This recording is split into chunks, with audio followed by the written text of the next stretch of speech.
പത്തരമാറ്റ സീരിയലിൻ്റെ ഒരു കിടിലൻ എപ്പിസോഡിലേക്ക് എല്ലാവർക്കും സ്വാഗതം. അങ്ങനെ അവന്തികയാണെങ്കിൽ അനന്തപുരി തറവാട്ടിൽ വന്നിട്ട് എല്ലാവരുടെയും മനസ്സ് കീഴടക്കിയിരിക്കുകയാണ് കേട്ടോ. എല്ലാവരും അവളെ കയ്യിലെടുത്ത് വെച്ചിരിക്കുകയാണ്. ഇപ്പോൾ എല്ലാവർക്കും അവളോട് ഭയങ്കര കാര്യമാണ് കേട്ടോ. അത് വേറൊന്നുമല്ല, അവൾ ജലജയും അഭിയും പോലെ അല്ല എന്ന് അവൾ തെളിയിച്ചിരിക്കുകയാണ് കേട്ടോ.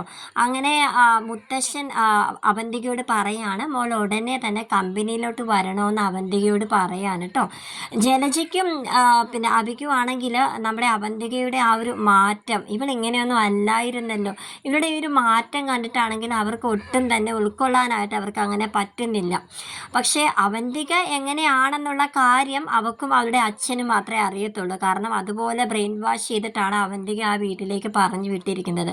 അനന്തപുര തറവാടിൻ്റെ നെടുന്തൂൺ ഇളക്കിയിട്ട് വേണം നീ ആ പടി ഇറങ്ങാനെന്നാണ് അവളുടെ അച്ഛൻ അവളോട് പറഞ്ഞത്. പക്ഷേ ഈ ഒരു കാര്യം നിൻ്റെ അമ്മയും നിൻ്റെ ചേട്ടനും അറിയരുതെന്നും അദ്ദേഹം പറഞ്ഞാണ് വിട്ടത്. അതുകൊണ്ട് തന്നെ അവരുടെ ആ ഒരു സ്വഭാവം, അവരുടെ നിലവിലുള്ള സ്വഭാവം എങ്ങനെയാണ്, അവരുടെ ക്യാരക്ടർ എങ്ങനെയാണെന്നുള്ള കാര്യം ജലജയ്ക്കും അഭിക്കും അറിയില്ല. അവരോടൊന്നും അവിടെ ആ ഒരു കാര്യം, അതായത് അനന്തപുര തറവാട് ഇളക്കി മറിക്കാനാണ് അവൾ വന്നിരിക്കുന്നുള്ള കാര്യം അവരെ അറിയിക്കാതെയാണ് അവളുടെ പണി അവൾ തുടങ്ങിയിരിക്കുന്നത്.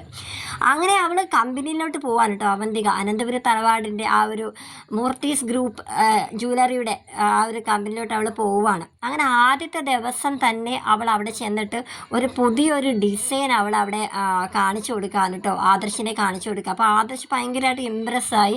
നയന വരയ്ക്കുന്ന പോലെ തന്നെ ഉണ്ട് എന്ന് ആദർശ് അവന്തികയോട് പറയുന്നുണ്ട് കേട്ടോ. അങ്ങനെ അവന്തിക വരച്ച ആ ഒരു നെക്ലേസിൻ്റെ ഡിസൈൻ എല്ലാവരെയും കാണിക്കുന്നുണ്ട് കേട്ടോ.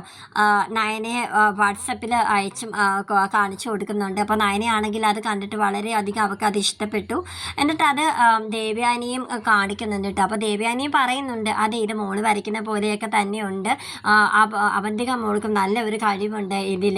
എന്തായാലും നമ്മുടെ കമ്പനിക്ക് അവന്തിക മോൾ ഒരു അസറ്റ് തന്നെയാണ്. എന്തായാലും അഭിയും ജലജയും പോലെ ഒന്നുമല്ലല്ലോ മോള്, അങ്ങനെ തന്നെ ആയിരിക്കട്ടെ അവൾ എപ്പോഴും എന്ന് ഞാൻ വന്നപ്പോഴേ പറഞ്ഞില്ലേ, അവൾക്ക് നല്ല മാറ്റം ഉണ്ടെന്നൊക്കെ ഞാൻ പറഞ്ഞില്ല എന്നൊക്കെയുള്ള ആ ഒരു രീതിയിൽ സംസാരമൊക്കെയാണ് കേട്ടോ.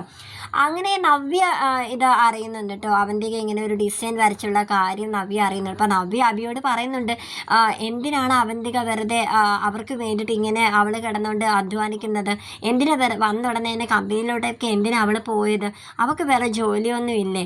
സത്യം പറഞ്ഞാൽ ഇപ്പോൾ എനിക്കൊരു വരുമാന മാർഗം ഉണ്ട്. അവളോട് പറ, AN ഗ്രൂപ്പിന് വേണ്ടിയിട്ട് അവൾ എന്തെങ്കിലും മോഡൽ ചെയ്ത് അവർക്ക് എന്തെങ്കിലും കൊടുക്കാൻ പറയൂ. എന്തിനാ വെറുതെ ഈ മൂർത്തീസ് ഗ്രൂപ്പിന് വേണ്ടിയിട്ട് അവൾ ഇങ്ങനെ ജോലി ചെയ്യുന്ന എന്തിനാന്നൊക്കെ ഇങ്ങനെ നവ്യ അഭിയോട് പറയാൻ കേട്ടോ. അപ്പോൾ അഭിയാണെങ്കിൽ അഭിയും പറയുന്നുണ്ട്, അതാ എനിക്കും മനസ്സിലാവാത്തത്, അവൾ എൻ്റെ അനിയത്തിയാണെന്ന് എനിക്കിപ്പോൾ വിശ്വസിക്കാനാവുന്നില്ല, അവൾ ഇങ്ങനെയൊന്നും അല്ലായിരുന്നു. ഇവിടെ വരുന്നതിന് തൊട്ട് മുന്നേ വരെ എന്നോടും അമ്മയോടൊക്കെ അവൾ ഫോണിലൂടെ സംസാരിക്കുമ്പോൾ പോലും അവൾക്ക് ഈ ഒരു മാറ്റം ഉള്ളതായിട്ട് ഞാൻ അറിഞ്ഞില്ല എന്നൊക്കെ ഇങ്ങനെ പറയണം. അങ്ങനെ നവ്യ പറയുന്നുണ്ട് കേട്ടോ. ഇനി ഇത് ഇവളുടെ അടവാണോ എന്നൊക്കെ ഇങ്ങനെ അഭിയോട് പറയുന്നുണ്ട്. അപ്പോൾ അഭി പറയുന്നുണ്ട്, ഇല്ല, അങ്ങനെയാണെങ്കിൽ അവൾ അത് എന്നോട് അമ്മയോടെങ്കിലും പറയണ്ടേ എന്നൊക്കെ ഇങ്ങനെ ആ ഒരു സംസാരമാണ് കേട്ടോ നടക്കുന്നത്. ഇടയ്ക്ക് അവൻ്റെ നാഗേന്ദ്രൻ ഫോണിൽ വിളിച്ചിട്ട് മോളെ അവിടുത്തെ കാര്യങ്ങളൊക്കെ എന്തായി എന്ന് ചോദിക്കുന്നുണ്ട് കേട്ടോ. അങ്ങനെ അവന്തിക, അച്ഛാ ഇതുവരെ എല്ലാ കാര്യവും സ്മൂത്തായിട്ട് തന്നെ പോകുന്നു, ഞാൻ ഇവിടെ ഉള്ളവരെയൊക്കെ ഞാൻ എൻ്റെ പക്ഷത്ത് ചേർത്തിരിക്കുകയാണ്, ഇപ്പോൾ എല്ലാവർക്കും എന്നെ എന്ത് കാര്യമാണെന്ന് അച്ഛൻ അറിയാമെന്നൊക്കെ പറയണം. അങ്ങനെ നാഗേന്ദ്രനാണെങ്കിൽ, മോളെ നീ മാക്സിമം നീ ആ മൂർത്തീസ് ഗ്രൂപ്പിന് വേണ്ടിയിട്ട് നീ വർക്ക് ചെയ്യണം, നീ അങ്ങനെ അവരുടെ മനസ്സ് കീഴടക്കും, നീ അവരുടെ കൂടെയാണെന്നുള്ള ആ ഒരു വിശ്വസ്തതയാണ് നീ ആദ്യം നേടിയെടുക്കേണ്ടത്. എന്നിട്ട് നമുക്ക് അവരെ പൊത്തോന്ന് പറഞ്ഞ് അവരെ നമുക്ക് താഴത്തിടാം എന്നൊക്കെ പറഞ്ഞു കൊടുക്കാൻ കേട്ടോ മകളോട്.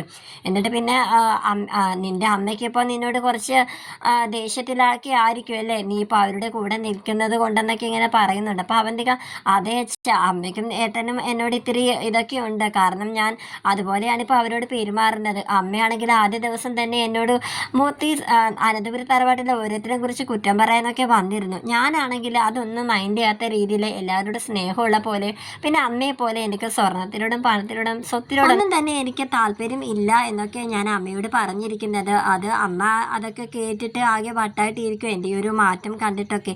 പക്ഷേ അമ്മയുടെ അതേ സ്വഭാവത്തിലുള്ള മോളാണെന്ന് അമ്മ അറിയുന്നില്ലല്ലോ എന്നൊക്കെ ഇങ്ങനെ അവൾ അച്ഛനോട് ഇങ്ങനെ പറയാൻ കേട്ടോ. മോളെ ഇതെന്തായാലും അത് അങ്ങനെ തന്നെ ഇരിക്കട്ടെ, നിൻ്റെ ലക്ഷ്യം നീ നിറവേറ്റണം എത്രയും പെട്ടെന്ന് എന്നൊക്കെ പറഞ്ഞിട്ട് അവർ കോള് കട്ട് ചെയ്യുകയാണ്.